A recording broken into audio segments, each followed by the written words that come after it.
सभी को सादर नमस्कार। प्यारे विद्यार्थियों, आज अपन बात कर रहे हैं दक्षिण अ- ऑस्ट्रेलिया के बारे में। और ऑस्ट्रेलिया के बारे में अपन बात कर चुके हैं कि ऑस्ट्रेलिया महाद्वीप है जो दक्षिणी गोलार्ध में स्थित है। और दक्षिणी गोलार्ध में स्थित होने के कारण इस महाद्वीप में जो जलवायु दशाएं मिलती है वो भारत से बिल्कुल विपरीत मिलती है। भारत में अपन बात करें तो जो सूर्य का उत्तरायण या दक्षिणायन होता है वो सूर्य का वो उसके बिल्कुल विपरीत ऑस्ट्रेलिया में पाया जाता है। जनवरी माह में जब हम सर्दी से ठिठुरते रहते हैं उस समय ऑस्ट्रेलिया में भयंकर गर्मी पड़ती है।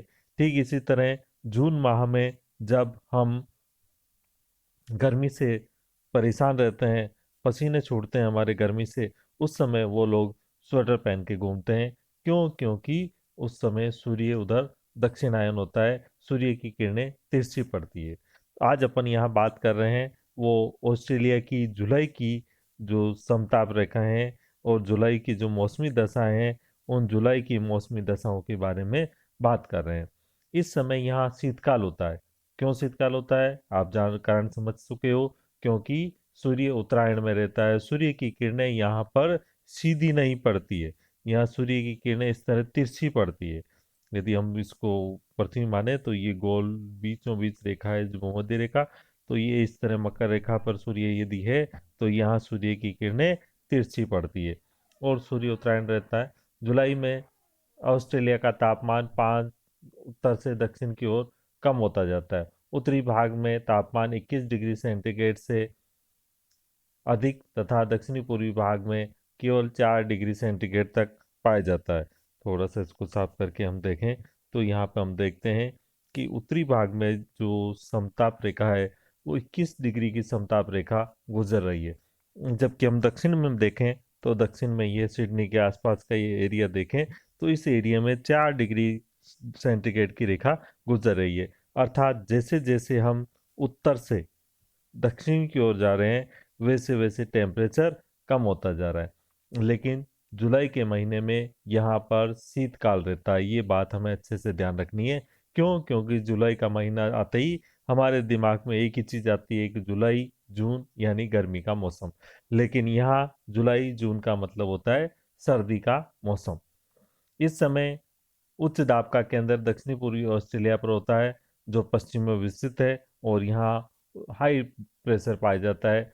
उत्तरी क्षेत्रों में तथा तस्मानिया के क्षेत्रों में निम्न भार का केंद्र होता है। दक्षिणी ऑस्ट्रेलिया से चक्रवात के अग्रभाग में बहने वाले उष्ण शुष्क धूल भरी हवाओं को ब्रिक फिल्डर्स भी कहा जाता है। यहाँ इस समय चक्रवात भी चलते हैं और चक्रवात में जो हवाएं चलती है उनको ब्रिक फिल्डर्स कहा जाता है। इसी प्रकार दक्षिण से आने वाली ठंडी हवाओं को सदर्न ब्रस्टर्स कहते हैं। दक्षिण में आप सभी जानते हो महाद्वीप है जो पूरा का पूरा बर्फ से ढका हुआ है और उस ओर से आने वाली जो ठंडी हवाएं हैं उन ठंडी हवाओं को सदर्न ब्रस्टर्स कहा जाता है। उत्तरी पश्चिमी तट, ये आपका उत्तरी पश्चिमी तट है। थोड़ा सा इसको साफ कर दें तो फिर स्पष्ट दिखाई देगा आपको। ये उत्तरी और पश्चिमी तट इसकी बात कर रहे हैं अपन। तो उत्तरी पश्चिमी तट पर चलने वाले उष्ण कटिबंधीय चक्रवातों को, जैसे भारत में जो चलते हैं उन्हें चक्रवात कहते हैं, इसी तरह चीन में चलते हैं उन्हें टाइफून कहते हैं, और अमेरिका में चलते हैं उन्हें कैटरीना और हरिकेन कहा जाता है, रिको कहा जाता है। इस तरह यहाँ पर भी चक्रवात चलते हैं और उन चक्रवातों का नाम है विली विलीज। ये आपको नाम थोड़ा सा हटा दें तो साफ दिख जाएगा, ये रहा नाम लिखा हुआ, विली विलीज। तो यहाँ जो चक्रवात चलते हैं, हवाएं चलती है, उन हवाओं को हम कहते हैं विली विलीज। इनकी उत्पत्ति उत्तरी पश्चिमी तट पर होती है तथा आंतरिक भाग में इससे वर्षा होती है। और बात अब वर्षा की चली है तो हम वर्षा के बारे में भी जान लेते हैं कि ऑस्ट्रेलिया महाद्वीप है, इनकी जलवायु प्रदेश हैं ये तो। और ऑस्ट्रेलिया महाद्वीप में यदि हम वर्षा की बात करें तो ऑस्ट्रेलिया महाद्वीप के तटीय भागों में वर्षा काफ़ी अधिक होती है। और जैसे जैसे हम तट से भीतर की ओर चलते हैं, तट से अंदर की ओर चलते हैं, तट से भीतर की ओर या तट से अंदर की ओर चलते हैं, वैसे वैसे वर्षा की मात्रा कम होती जाती है। ऑस्ट्रेलिया का एक बहुत बड़ा भाग, अधिकांश भाग शुष्कता से ग्रसित है। शुष्क है, ड्राई एरिया है। यहाँ की वार्षिक वर्षा का वितरण आपको इस चित्र में स्पष्ट रूप से दिखाई दे रहा है कि वर्षा का जो मेन एरिया है वह है केप यार्क पेनिनसुला से पूर्वी तटीय भागों की ओर अधिक वर्षा होती है। पूर्वी तटीय भाग में वर्ष भर वर्षा होती है। जो पूर्व का तट है हमारा, उस पूर्व के तटीय भागों में वर्षा पूरे वर्ष होती रहती है। उत्तरी पश्चिमी भाग में ग्रीष्म में अधिकतम और दक्षिणी भाग में शीत ऋतु में होती है वर्षा। यहाँ वर्षा 100 सेंटीमीटर से अधिक वर्षा होती है।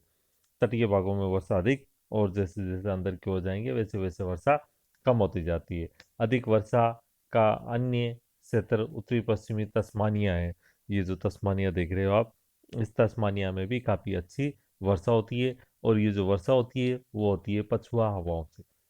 तो वर्षा प्राप्त करने में पछुआ हवाओं का बहुत बड़ा योगदान है। वर्षा वर्षा करने में पछुआ हवाओं का बहुत बड़ा रोल है। केवल उत्तरी पूर्वी तटों को छोड़कर शेष भाग में वर्षा उष्ण एवं शीतोष्ण चक्रवातों से होती है। और चक्रवात की अपन बात कर चुके हैं कि यहाँ जो चक्रवात चलते हैं उन चक्रवातों को किस नाम से जाना जाता है, ये आपको अच्छी तरह ध्यान है। यहाँ के चक्रवातों को कहते हैं विली विलीज, WILLY। यहाँ के जो चक्रवात हैं उनको कहते हैं WILLY, Willy, WILLYS, Willy Willys के नाम से जाना जाता है।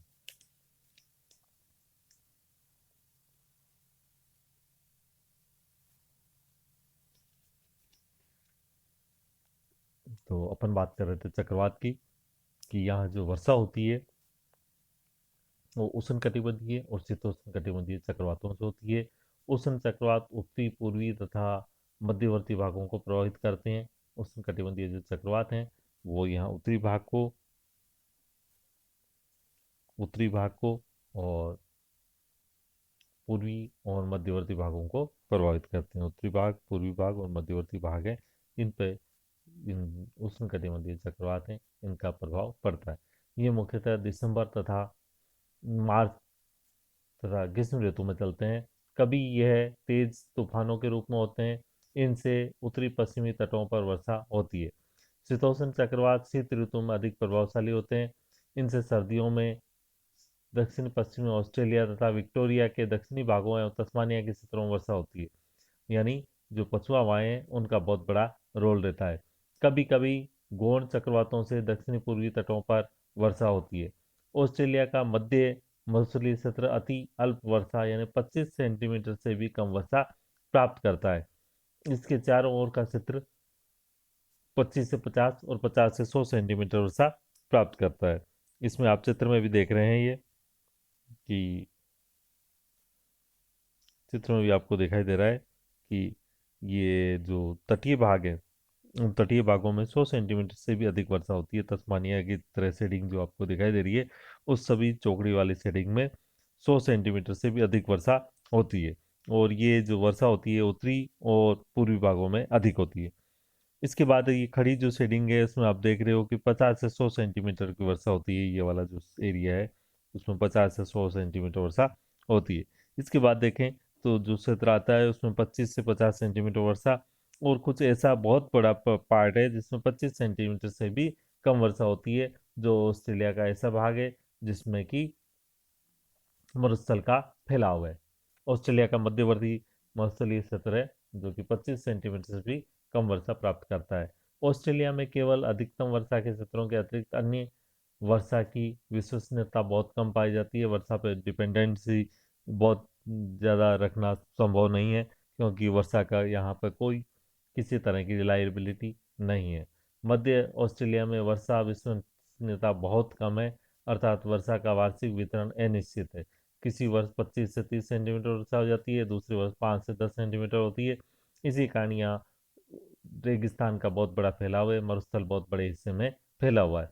दक्षिण ऑस्ट्रेलिया, तस्मानिया और उत्तरी तटीय भागों में वर्षा में परिवर्तनशीलता कम है। यहाँ वर्षा की विश्वसनीयता अधिक है। ये जो एरिया है जो कि आपको रेड कलर से दिखाई दे रहा है, इस भाग में फिर भी वर्षा होती है और वर्षा पे विश्वास भी किया जा सकता है।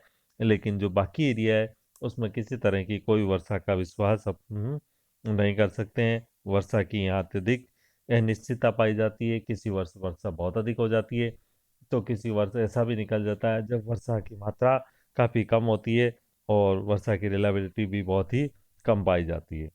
धन्यवाद।